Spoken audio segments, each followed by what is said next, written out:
of self-awareness, why would you want to come back if you had a choice? Unless you're a glutton for punishment. Throw me back in that briar patch. Yeah, yeah. I left my 54 Ford. Oh, there I am. The many different experiences of life are necessary for the full and complete development. They may make great progress during this lifetime, or they may seem to stand still depending upon the cooperation he receives from the conscious mind. From the inner self comes our intuitions, the urge to higher levels, the twinges of what we call conscience.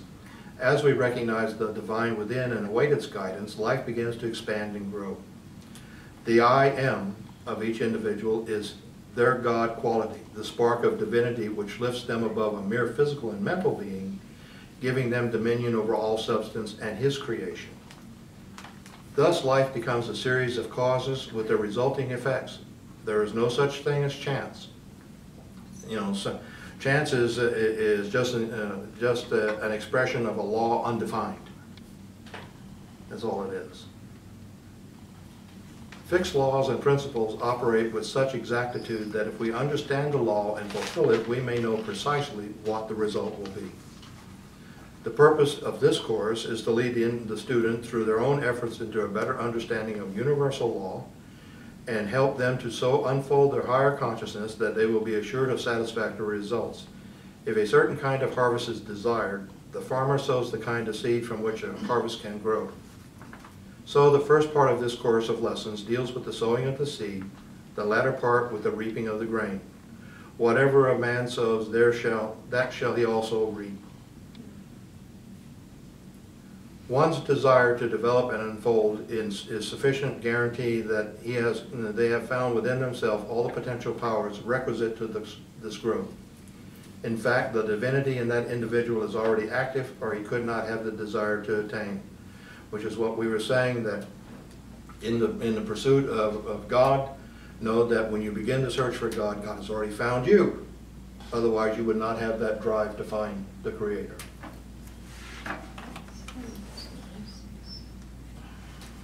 In the beginning, one's consciousness of the truth may be meager.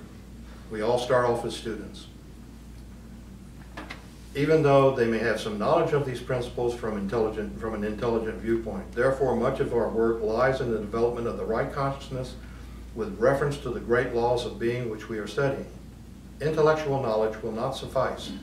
It must go deeper than that and become a part of the consciousness or feelings. When this takes place, the student is making progress. Advance may seem slow at first, but if you are sincere and earnest, study the lessons and practice the exercises faithfully, within a short time you will begin to see the results. While we do not endeavor to deal with these principles from the intellectual viewpoint, nevertheless, through study and practice, the student will find their mental faculties becoming more alert, their physical health will also be improved as they proceed in the mastery of these lessons. I am sure that you understand the importance of carefully following the instructions proffered here if you are going to benefit by this work. A period of silent meditation each day is absolutely essential, and I'm sure that most of you probably already do that to one degree or another. In this quiet hour, take some truth from the lessons or learn from other source and ponder it in your mind. Do not try to think it through with your conscious mind, but hold your mind open to thoughts and impressions that may come regarding the subject upon which you dwell. And there we get into the area of the conscious and subconscious mind, and if you understand how they work, the conscious mind questions everything. That's what it does. The subconscious mind, which is where you really want to work from, takes everything that's input into it as being absolute truth. It doesn't question, analyze, or anything. It just takes it as being true, and whatever suggestion is in the subconscious mind, it will work to manifest that suggestion. So it's only the conscious mind. The conscious mind is the mind that questions everything. But the subconscious mind, and that's where you do all your work, your real good work. You know, if you're doing creative visualization, you can do it from the subconscious mind, because if you view somebody in your subconscious mind as being in good health and whatever, the subconscious mind will generate the energy that it takes to make that a reality. See, so that's why in the course of metaphysics and esoteric sciences, you try to shut down the reasoning mind, because a lot of times it's not reasonable. Yeah. So that's where the ego is, right? Yeah, yeah. In the conscious mind. Right, right. Because the subconscious mind, it's just a you know, it's an instrument of manifestation. You implant a thought form in the subconscious mind, and it just functions and just works on that. That's what it does. It doesn't question why it's there or what it is or what, you know, what's all involved. It just takes that suggestion and that's what it works on. The reasoning, the reasoning mind says, you know, you really want to do this, or you want this, or you think you need this, or, I mean, it just questions. It tears things apart. It destroys the congruity of the thought. So you bypass this. You put the conscious mind to sleep. Deal with the subconscious mind, and that's where all good work really comes from, and the higher self. Well, how do you do that? Through practice. And in the course of this, we will learn how to turn off the conscious mind, and that's why you have your periods of meditation. The periods of meditation, you shut down the conscious mind, and you're dealing with your over-self, your higher self. You're dealing with God consciousness, or however you want to call it, it's the same thing.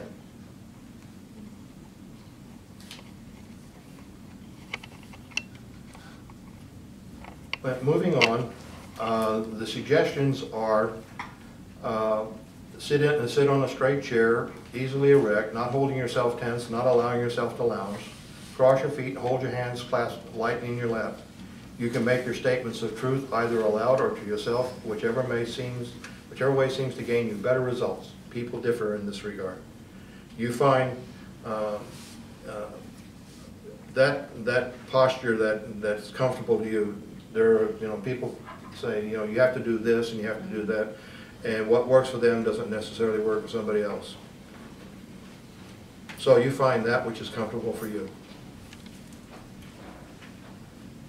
In the I am of you, there is peace, power, wisdom, health, harmony, vitality, prosperity. In fact, every desirable quality in life. These attributes exist nowhere else except within, and cannot manifest without until they register in the consciousness.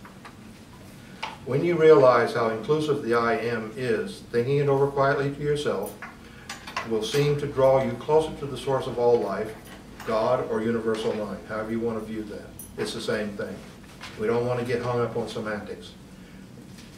So if there's ever a question about that, you know, whatever terminology you're familiar with, we're all basically talking about the same thing.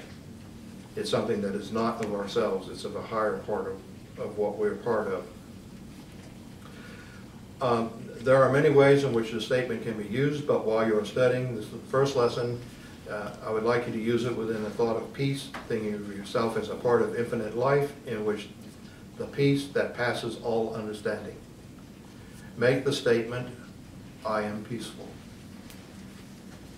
If there is some disturbance within your feelings, do not think you are speaking an untruth in affirming, I am peaceful. For the real self of you is peaceful. That's your inner self. It's the conscious mind that may not be at peace. But the inner self, is the part that we want to have peace. For the real self of you is peaceful, and you're working for the realization of this truth and consciousness. So what you work on internally becomes an outward manifestation. When you have come into this realization of peace and consciousness, and your feelings are harmonious, then peace and harmony will manifest in your environment and affairs. Now it's recommended that you review this material for the next 7 days, and doing a meditation, make the statement, I am peaceful, and try to realize that truth within yourself. Continue working on this statement until you start the next lesson. Well, that we will be doing in a little while. We'll take a break. But now, are there any questions or anything that you need clarification on, or would like clarification on? So we're meditating 1 hour a day to get more in tune with the I am. Well, and the yeah. one aspect of the I am yeah, is the- peace. The principle being, the object being is to develop inner peace. And I'm sure that there's no shortage of capability with the group here on accomplishing that. And we may have different methods, but we're all working toward the same thing. And did you say an hour? It's, yeah, an hour, or whatever's comfortable. Straight through or divided up during the day? Well, it's best to do, set some time aside, even if it's only 15 or 20 minutes, whatever you're comfortable with doing. Myself, I am doing it 24 hours a day, or as long, while I'm awake. What I do is my meditation. This is my meditation.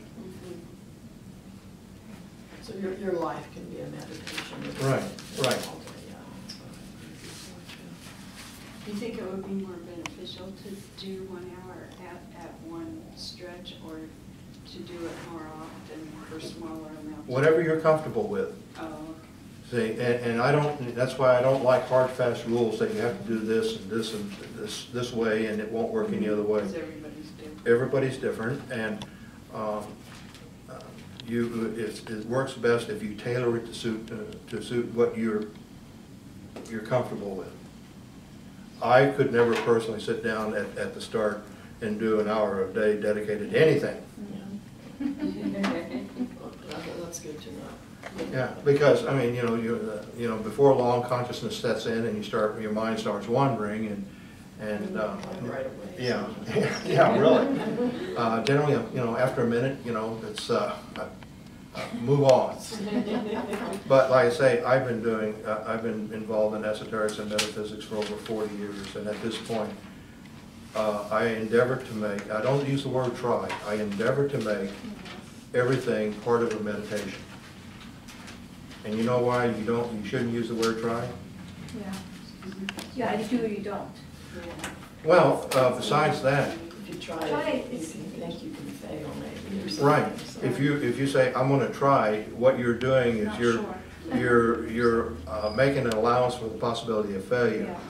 Yeah, And you're anticipating the possibility of failure, and one should never anticipate the Well, you possibility. should say, I am going to, I mean, Yeah, and like pointed out, it's either do or don't do.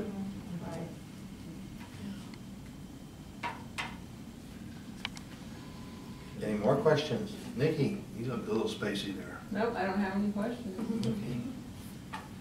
Well, if there are no questions, why don't we take a little break and refresh ourselves, and before we move on.